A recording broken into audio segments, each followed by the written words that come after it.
யோ என் காசு எங்கயா? ஒரு மாசத்துல தரேன்னு சொல்லி காசு வாங்கினேன். இந்த ஆதாரம் அந்த ஆதாரன்னு இழுத்தடிச்சு என்ன டக்காலட்டி வேலை காமிச்சிட்டு இருக்கியா? வருஷம் முடிஞ்சு வருஷமே திரும்பிடுச்சு. மரியாதை என் காசு எடுத்து வை, இல்லாட்டி இந்த இடத்த விட்டு போக மாட்டேன்.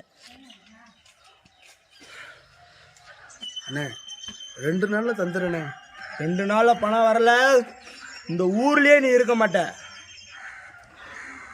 போன வருஷம் இருக்கிற பிரச்சனையெல்லாம் மறந்து இந்த வருஷமாவது நிம்மதியா இருக்கலாம்னு நினைச்சா, இந்த வருஷம் போன வருஷம் இருக்க பிரச்சனையை விட இந்த வருஷம் பிரச்சனை தான் பெரிய பெரிய பிரச்சனையா இருக்கும் போல.